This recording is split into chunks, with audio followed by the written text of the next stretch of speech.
introduce this info session to give you a little bit of information about the university, formerly universities, and just put some context into the program you're here to learn about. So you may have seen or read or heard that the university that oversees this PhD program in ABA, Cambridge College, has recently merged with Bay Path University. So right now, Bay Path and Cambridge are actually one university. So when you hear one name referenced or the other, we are referring to the same university. And that would be the combined university would be the organization that is overseeing the PhD program you enrolled in if you make a decision to enroll. And certainly we hope that you do. We want to answer all your questions today and leave you feeling confident that you understand the nature and structure of our program.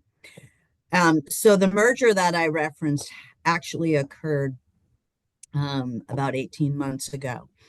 We are finishing up the transition process of merging the universities, and our teams are merged, and that process has allowed us some really great opportunities in the PhD program.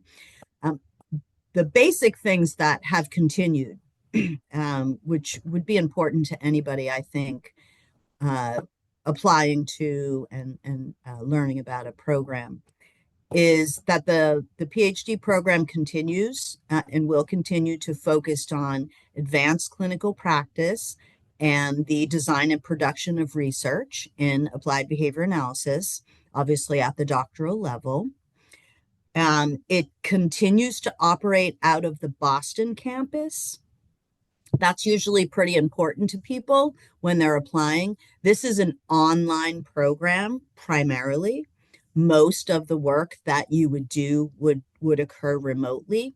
It does have a residency requirement that occurs for 1 week in the first summer, 1 week in the second summer. Dr. Almeida is going to talk a little bit about the details of that in a bit.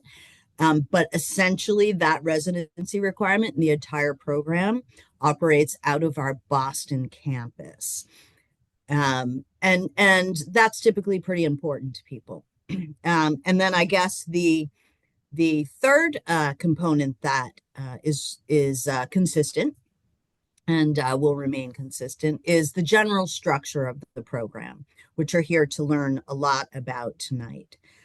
The process of merging universities affords a great opportunity to really examine the structure of a program, the content of a program, the past success of a program, and the desired future of a program. And as a result, some curricular changes have occurred, which we will also talk a little bit about tonight.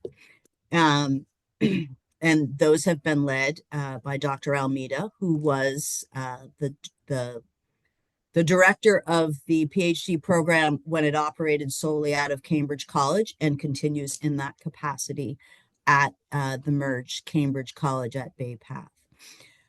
So I just wanted to give you a little bit of context about that because it can be confusing when you see different university names attached to something. Both universities continue to operate collectively together as one larger university. So I just wanted you to be aware that you may see the Bay Path name or the Cambridge name or the Bay Path at Cambridge name, and they really are referencing one university. I serve as the director of ABA programs at the university that you're here to learn about. We have a number of master's programs and a PhD program.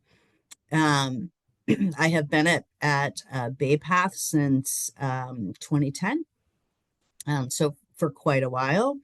I'll let Dr. Almeida introduce himself for a minute, in a minute, but I just wanted to give you a little bit of information about me.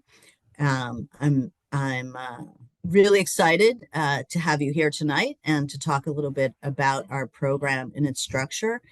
And I hope you came with a lot of questions because we really want to make sure that everything you want to know gets answered tonight.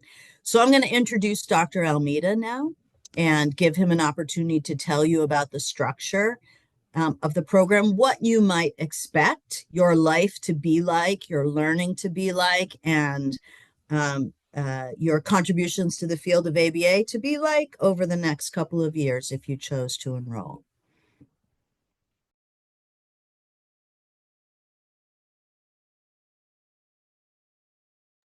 Thank you, Susan. Welcome, everyone. I'm very excited to see you all here tonight. Thank you. As Susan mentioned, I'm Dan Almeida. I am the Associate Program Director overseeing the PhD program. I work as a Bay Path employee and a Cambridge College employee. I started the Cambridge College PhD program in 2020, and we have a cohort model, as you may have heard already. And this summer will be our seventh cohort that will be starting.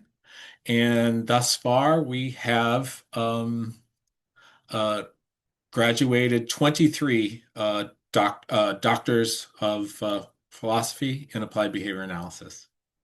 And I'm proud of every one of them. All right, so let me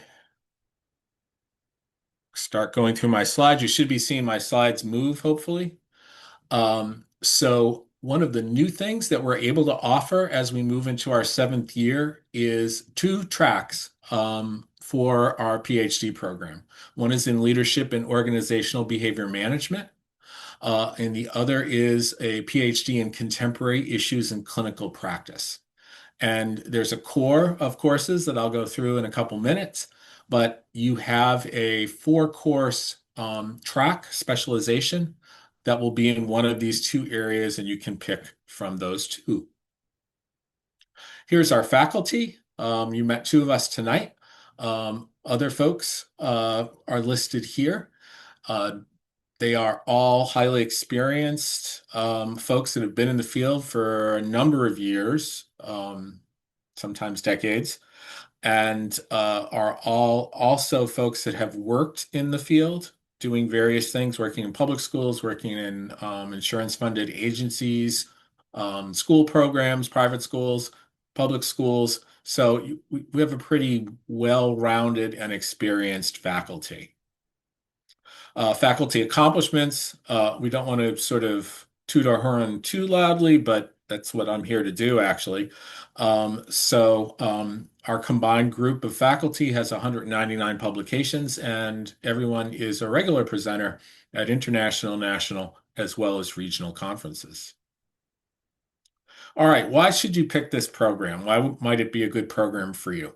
Well, first of all, it's a 3-year program. Everyone comes in with their BCBA credential, and it is designed to be completed in 3 years. Is that easy to do? Well, not so much, but it is if you are organized, and most importantly, you have a setting for your dissertation research, which is really the key piece. Um, then you routinely graduate in 3 years. I would say right now we're about somewhere between 60 and 70% of our students graduate in a 3-year time frame. Okay. Those that have to extend it, usually there's some other reason outside of the program itself and our structure. So oftentimes it's personal life changes, people having children, people changing jobs. And as I mentioned, um, outside of your residency, you're not going to be in Boston. And so you're going to have a location, a setting where you can do your research. And most folks will do it at their employer, their current employer. And so that's been really key. So if you have an employer that's on board, is willing to help you, we do an equal number of dissertations in the OBM realm where folks are using staff as participants as much as they use individuals with autism and other intellectual disabilities. But having access to participants is really key to getting through the program in 3 years. As I mentioned, it's a distance learning model with only 1 week residencies in years 1 and 2 in July. We all meet in Boston. You come from a Monday through a Friday. You have two courses, two, three credit courses that you take each summer. It's really a good time for you to meet other folks in the cohort, meet other faculty. Usually we have some sort of personalized dinners where, we get together often a couple times during the week. So it's really been a nice time and a good experience. I would say a really good experience for students. They really enjoy it. No GRE requirement, and the hybrid nature of the program is this. Um, During the fall and spring semesters, when you're not in Boston, um, the classes are hybrid where each of them you have a live synchronous week of instruction, usually in the evening, 6 or 7 p.m. to 8 or 9 p.m. Eastern time for your live classes. So hopefully they fall outside of work hours for most folks in the country. And we do have students throughout the country, and we have a student who is in the Middle East as well. So we get people from all over. It's not just a regional program. And we have graduates from California and current students throughout the country, truly. And so you'll have one each week. You'll have one live class in the evening. It's typically a Tuesday, Wednesday, or Thursday evening. And then the next week is for that class is asynchronous. And when one class is asynchronous, the other class has its live meeting again on a Tuesday, Wednesday, or Thursday evening. So your commitment is no more than one live evening class for 2 hours per week. All right. And we think it's been a really nice mix. You're not working, completely in solitude. Um, but you have that convenience where you only need to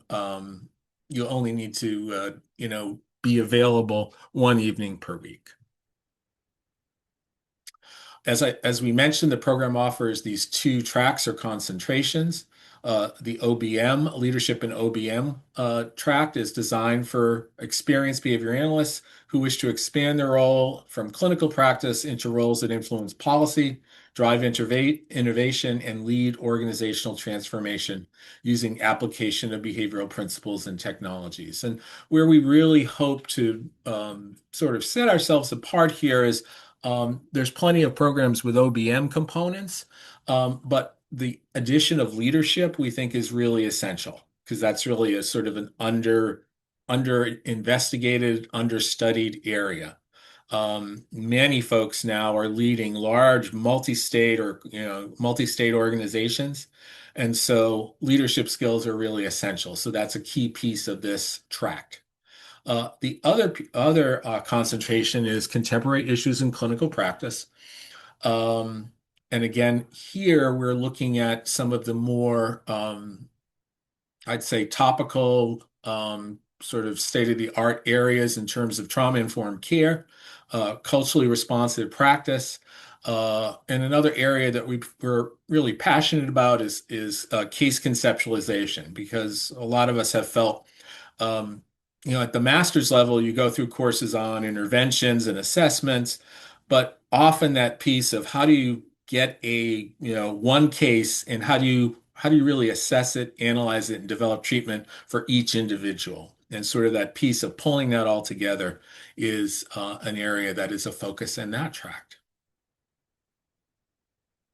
So here are some more details about each of these concentrations. You see in the clinical practice track, we have a focus on clinical innovation. As I mentioned, under advanced assessment and intervention, we'll focus on complex case studies, data-driven treatment, and outcome evaluation for diverse client populations, because most all of us work in quite diverse areas now. We're looking that our research modernizes our practice, and a strong emphasis throughout the program on ethics, including the role of cultural responsiveness, collaboration across disciplines, and other systemic variables in clinical decision making. Program highlights for our leadership in OBM tract is, as I mentioned at the outset, a focus on leadership skills in addition to a focus on organizational systems. And I want to highlight systems.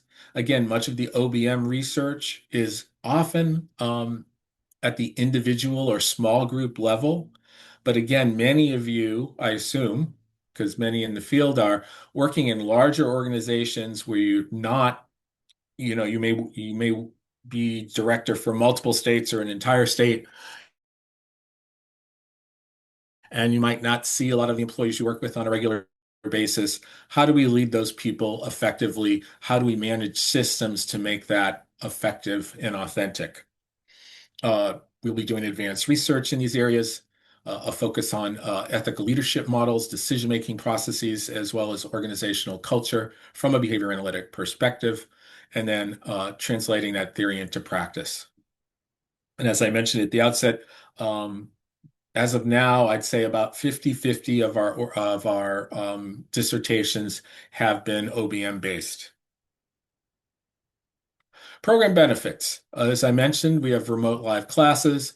You will be working with your cohort, so you'll stay with your cohort throughout the sort of the core courses, and so you'll really build some nice relationships with those folks. The format allows you to study from anywhere in the country or anywhere in the world. It's cost effective. This is our current cost per credit hour, and the total program is a 48 credit program.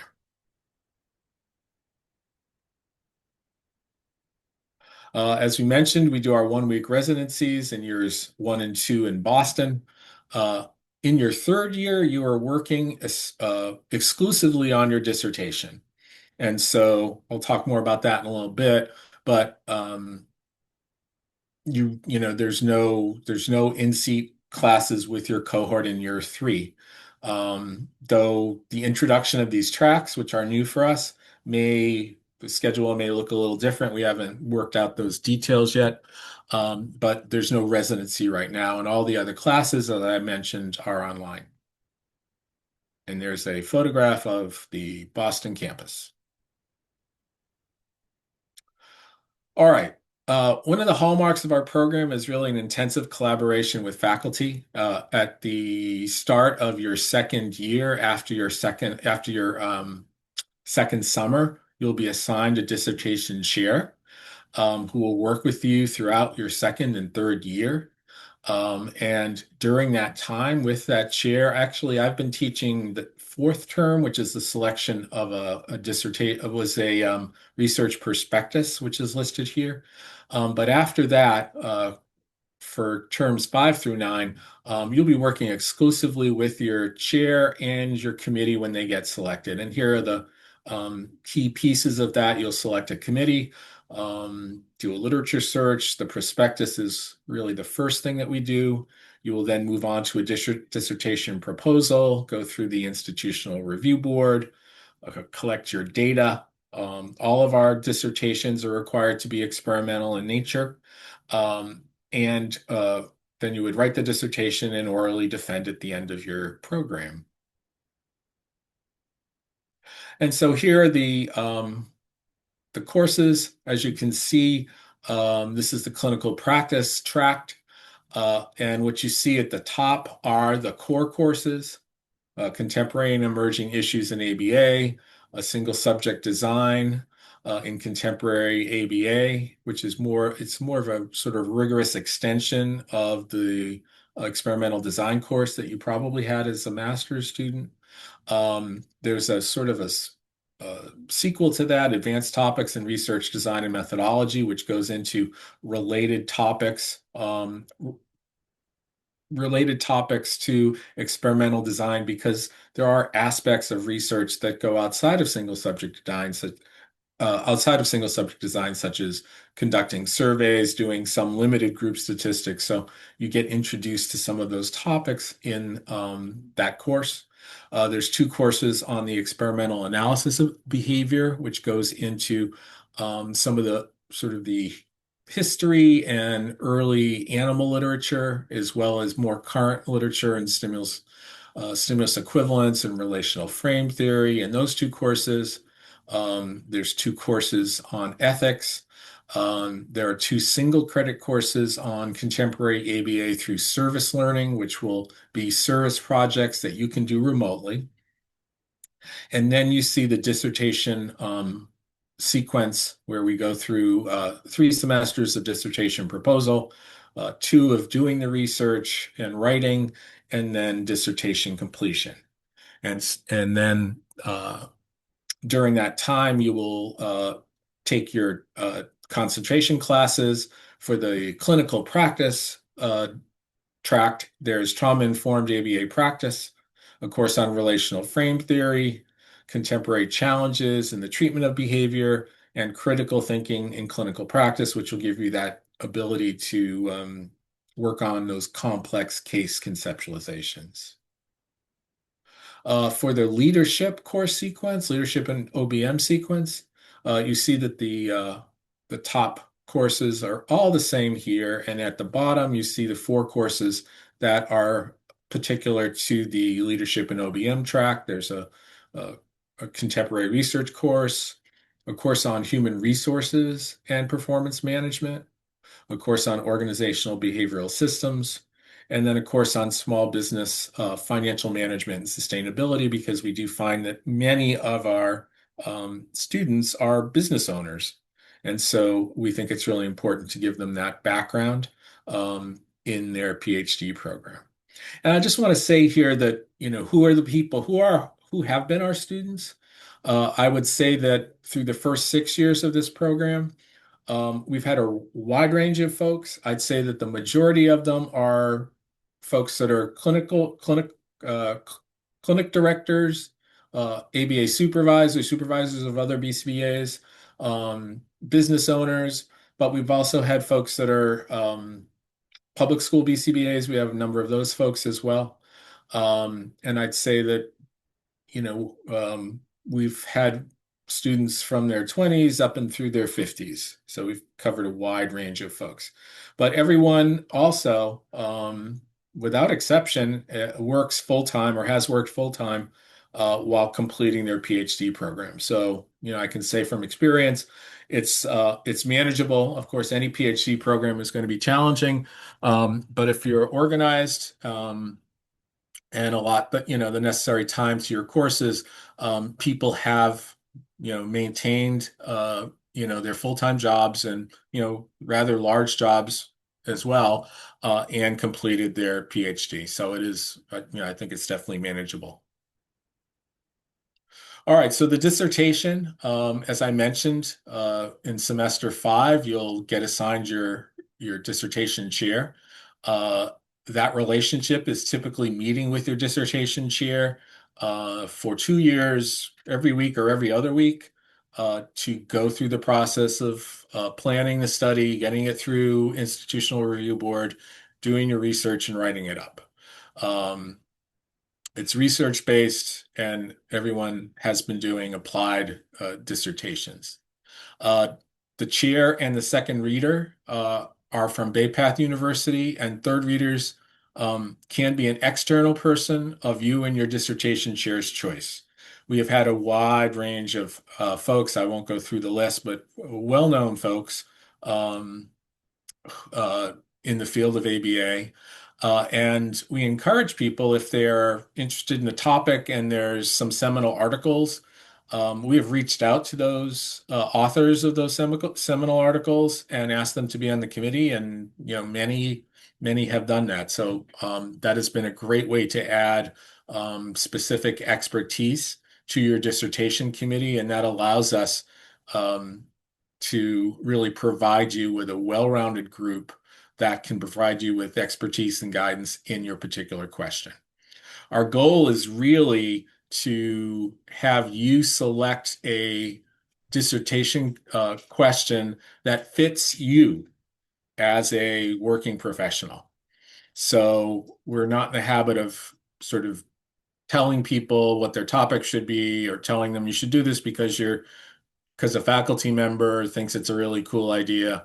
But, we find with our remote model, you really have to be able to, first of all, do the research where you are, where you live and work.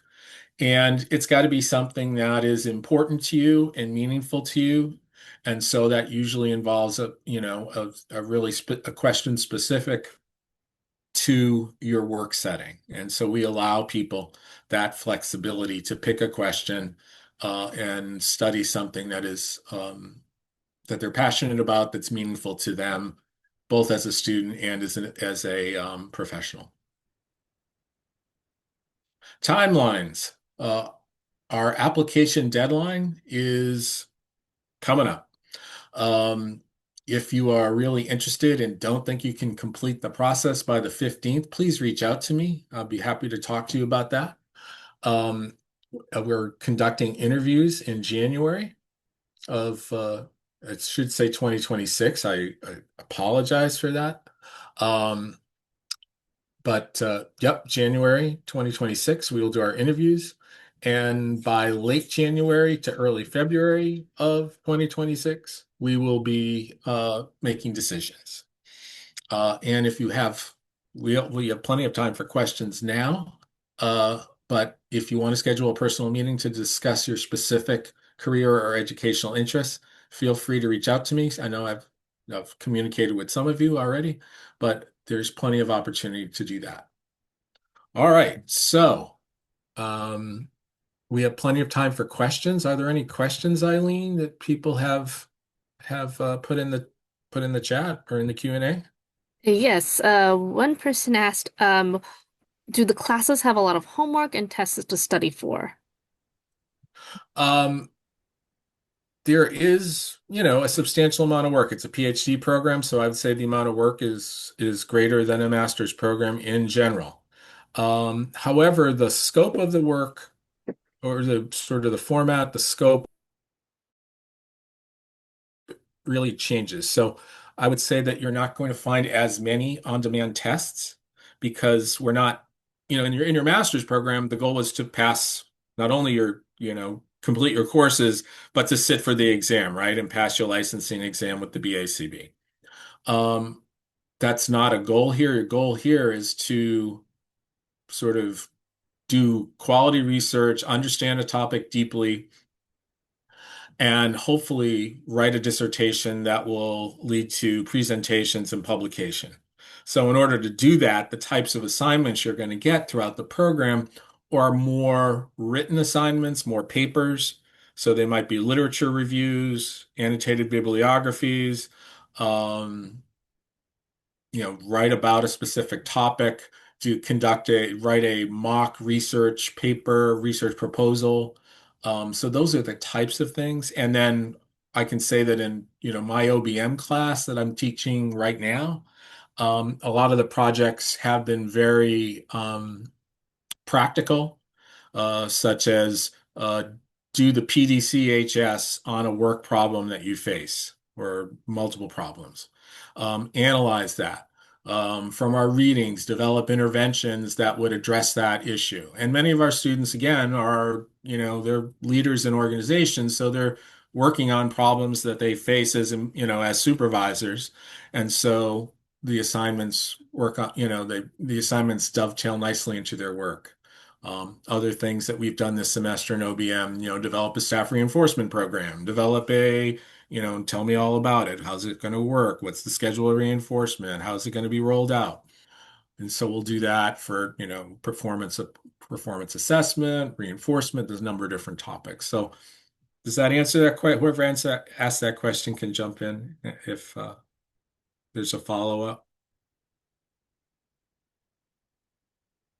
I've got to assume it answers the question. Susan, you have a question? You're on mute. Okay. Actually, I don't have a question. I just thought I would add a little bit to that, Yeah. um, because we oversee both master's and PhD programs. I think we can in detail share how they're different. In a master's program, we're really preparing people to advance their practice skills and their decision making skills relative to providing ABA services. Certainly, people who are in master's programs are also sometimes supervisors or leaders, but that's generally not the primary focus of their job or the goal of what we're preparing them for. The majority of what we're preparing them for, it might be a portion of their goal. So the classes focus more on um, ethical decision making, clinical decision making, and really scientific knowledge and building fluency in scientific behavioral principles. In the PhD program, the courses are really focused on advancing your leadership. Even relative to clinical practice, it's advancing your leadership of clinical practice. And so the skills that we're looking to advance really focus on speaking, writing, rationalizing, explaining decisions to others, and conducting research. So research skills are infused in every single class, and they build. And that means a significant part of your homework will be the examination and analysis of research. That's hard. It takes time. Initially, it's very guided. The instructors are going to teach you how to do that, assuming that you know how to do that somewhat, or your skills are different among you. Um, and then eventually, those skills will build in fluency, and you'll be more independent in that area where you're just getting ready to start your own research. So it's just a different focus. The class meetings are much more discussion oriented, reflective, sharing, guiding, talking with each other.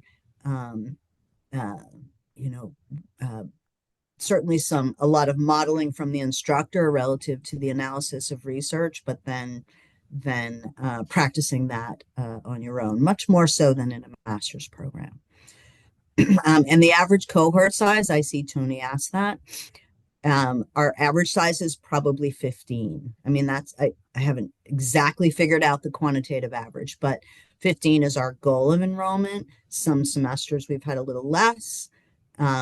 A few semesters we have had a few more, never more than 20, but generally around 15. Thanks, Susan. Um, oh yeah, in terms of other formats of assignments, presentations are also there's a lot of presentations that people will review research articles and present them to the class.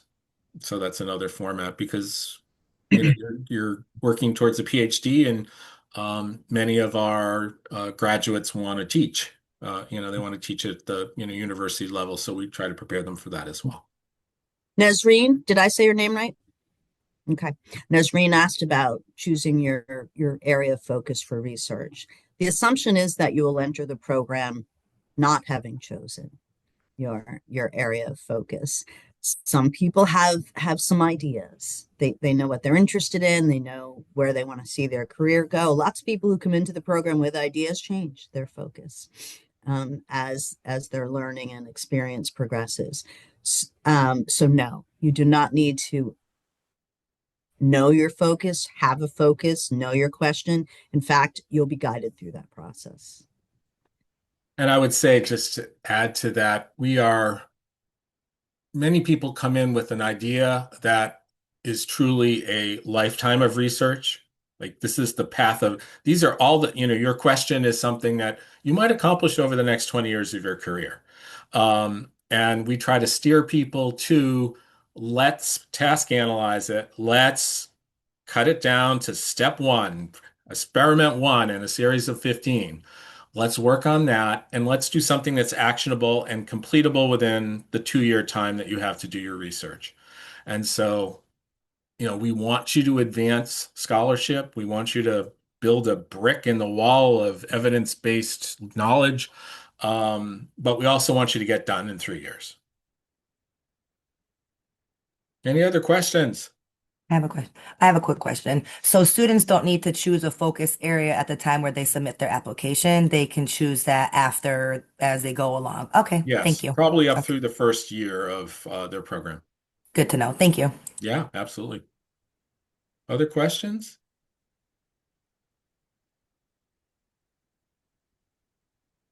No, I can't. I don't think I was that clear. I really don't. So, I see one student that asked, have candidates that worked in inpatient psychiatry or neurodevelopment units applied before? as of this time, we had a graduate last year who worked in a private school, residential school for individuals without autism that had emotional disabilities and challenging behavior. So not quite an inpatient psych setting, but sort of similar to that. She ended up, she was the resident sort of BCBA in her program, and she collaborated a lot with psychologists, psychiatrists in her setting. And her dissertation topic happened to be OBM based, and it was on data collection for staff, direct service staff. So, I think that would be fine. The requirement for the dissertation is that it be behavior analytic. Um, but there is certainly flexibility, and if it is, as long as it has direct observational data that's collected, then that's fine. I was just reading a dissertation today, and this person works for an ABA-based insurance funded agency providing insurance funded services. She's a vice president in the company. Really wanted to look at improving staff retention, or the metric that they look at is intent to leave, or intent, because you can't follow people that easily once they leave. So intent to leave, and she had an intervention that increased BCBA, BT interactions and the types of interactions. So her theory was, or her question was, that by increasing the number of interactions between them, and making them more sort of personable and using those soft skills, that she'd get better results. And she used a combination of a multiple baseline design across participants, as well as collecting survey data and doing some group statistics on the survey data. So we have that sort of flexibility, you know. All right. Any other questions?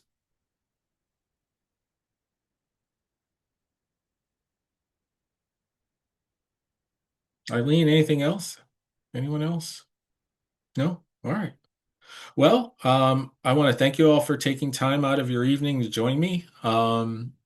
We, as I mentioned, we are passionate about our program, and we are very passionate about the new direction that it's going with our two concentration tracks. Um, if people have any questions or would like to speak to a graduate, we can arrange that so you can sort of get a, on the ground view of what it's like to be a student in the program. We definitely want people to be, to make it, I want you to feel like the program is for you, that this fits where you are as a professional, fits your lifestyle, um, something that can be accomplished for you. I think I rarely run into people who said, gee, it was a really mistake to get my PhD. I really can't say I've had many folks, or any folks at this point, that, went back and sort of are wistful about, why did I do it? For many people, it's a sort of a bucket list. It's a professional development thing. It's something you do for yourself. And the goal is to expand your career and so move the field forward, to be the next generation of researchers that move our field into sort of a kinder, gentler, trauma-informed, and culturally responsive world of ABA. So thank you very much. Hopefully the conversation won't stop, and feel free to reach out to me as we move through our application deadline, and hope to talk to you again. Thank you very much. Have a great night.